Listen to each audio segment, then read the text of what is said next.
जाने वालों को कौन रोक सकता है कोई भी नहीं। पर जाने वाले तो गए, और यकीनन वो क्यों गए और हम उससे क्या सीख सकते हैं, इस बारे में तो बात होनी ही चाहिए। ये बात इसलिए भी की जा सकती है क्योंकि डिवोर्स किसी ऐसे वैसे व्यक्ति का नहीं हुआ है, हमारे सुपरस्टार का हुआ है, जो रीसेंट वर्ल्ड कप में जिसने एक बहुत बड़ा रोल अदा किया हमारे देश के लिए। और कुछ अलग कहानी है नताशा और हार्दिक की, इसलिए भी शायद इस बारे में बात होनी चाहिए। एक ऐसा व्यक्ति जो लाखों करोड़ों लोगों को इंस्पायर करता है, इन्फ्लुएंस करता है, उसके ज़िंदगी में अगर टर्मोइल आ जाए या कुछ दिक्कत आ जाए तो क्यों ना उस बारे में कुछ बात करें और हम भी कुछ सीख लें। कुछ ज़रूरी बातें हैं जो शायद मैं बताना चाहूँगा। हालांकि पिछले 2 डिकेड्स में इंडिया में डिवोर्स केसेस 350% बढ़े हैं, यानी कि डिवोर्स का अच्छा खासा माहौल हमारे सोसाइटी में चल रहा है। तो हार्दिक पांड्या या नताशा सिर्फ रिस्पॉन्सिबल नहीं है कि डिवोर्सेस हो रहे हैं, डिवोर्स बहुत आम बात हो चुकी है, ये बढ़ रहा है। हालांकि एक रिलेशनशिप कोच होने के नाते मुझे कोई ख़ास खुशी नहीं है इस बात की कि हमने इतना स्वैगी या इतना कूल सा माहौल बना दिया है जहाँ पर हम ऐसे अलग हो जाएं। पर 4 चीज़ें हैं जो मुझे लगता है कि हमको यहाँ से सीखनी चाहिए। इसमें मैं किसी को ब्लेम नहीं कर रहा, पर हमें समझनी चाहिए। First, social responsibility. 4 साल तक साथ रहने के बाद नताशा और मैंने डिसाइड किया है आपसी सहमति से कि हम अलग होंगे। We tried our best together and give it our all. हमने अपना सब कुछ दिया। सच माने तो ये स्टेटमेंट बहुत ज़्यादा गलत है, ऐसा कुछ नहीं हुआ। हम दोनों ही अगर अपना बेस्ट दे दें, सब कुछ दे दें, तो कोई रिश्ता इतना जल्दी कैसे टूट जाए? क्या 4 साल बहुत ज़्यादा है किसी रिश्ते को निभाने के लिए? मुझे लगता है कि सही बातें कह देनी चाहिए और ये एक्सेप्ट भी कर लेना चाहिए कि एज ए कपल हम फेल हो गए, एज ए कपल हम कुछ खास नहीं कर पाए। क्योंकि जब एक बहुत ही हम्बल बैकग्राउंड से आने वाला लड़का अपनी ज़िंदगी के 4-5 सालों में ग्रोथ करता है, एक सर्बियन मॉडल को जाके डेट करता है और फिर उससे शादी कर लेता है, तो यकीनन ये बहुत लोगों के लिए एक बड़ी इंस्पिरेशन होता है कि इस लेवल पर भी चीज़ें की जा सकती हैं। पर फिर जब वो फेल हो जाती है तो वो इंस्पिरेशन के कचरे हो जाते हैं। तो एज ए कपल ये रिश्ता फेल हुआ, इसके कई सारे रीज़न है, बट ये कह देना कि हम अपनी इच्छा से कर रहे हैं, आपसी सहमति से कर रहे हैं, हमारा रिस्पेक्ट, प्यार, ये वो सब कुछ है, इससे कोई खास अच्छा मैसेज हम अपने लोगों को या अपने चाहने वालों को नहीं देते।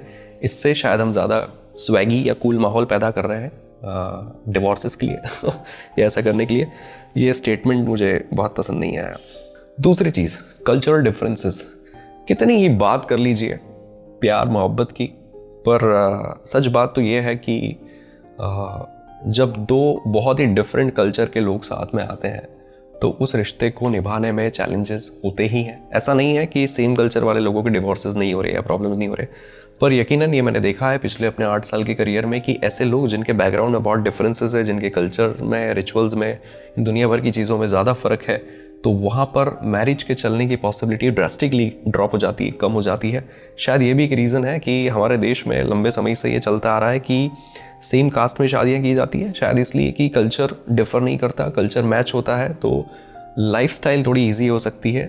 जीवन जीने का स्टाइल में अगर ज़्यादा डिफरेंस नहीं है तो ज़्यादा एडजस्टमेंट्स ना करने पड़ेंगे। और कल्चरल डिफरेंसेस की वजह से सोच, विचार, परसेप्शंस, एक्सपीरियंसेस, कॉग्निटिव बाइसेस, हमारी पास्ट कंडीशनिंग, हमारे थिंकिंग, थॉट प्रोसेस, हर चीज़ में काफ़ी बदलाव होने से क्लैशेस की पॉसिबिलिटी बहुत ज़्यादा बढ़ जाती है।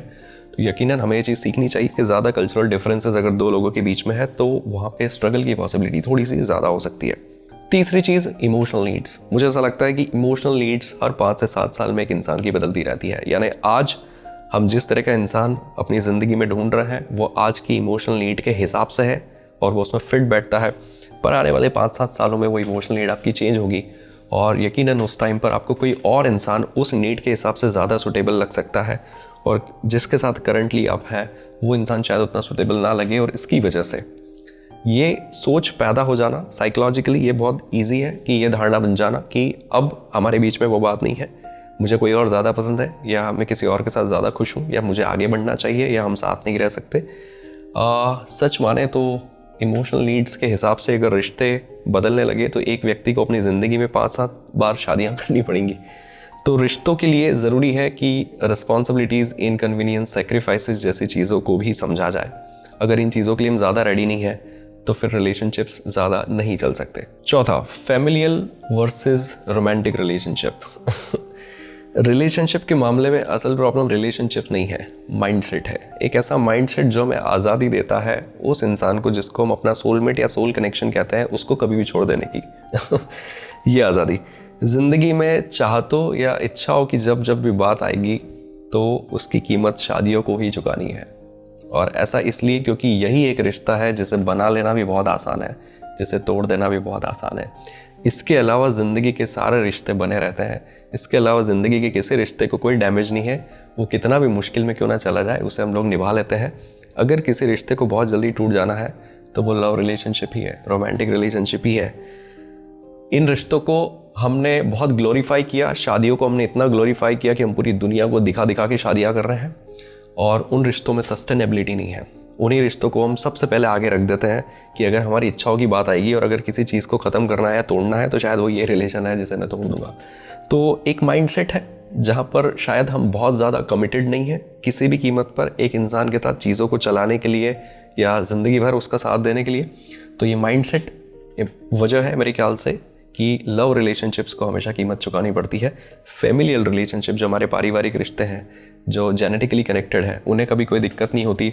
जो प्लेटोनिक रिश्ते हैं, जो नॉन जेनेटिक और नॉन सेक्सुअल है, उन रिश्तों को कभी कोई दिक्कत नहीं होती है। दिक्कत सिर्फ रोमांटिक रिलेशनशिप में होती है और माइंडसेट इसके लिए बहुत रिस्पॉन्सिबल है। तो ये 4 बातें हैं जो मुझे ऐसा लगता है कि जिसकी बात आज हो सकती थी हार्दिक और नताशा के ब्रेकअप के इस अनफॉर्चुनेट समय पर, जो हम सीख सकते हैं, हमें सीखनी चाहिए। और हम ईश्वर से कामना करते हैं कि वो दोनों बहुत खुश रहेंगे और ज़िंदगी में प्रोग्रेसिवली आगे बढ़ेंगे।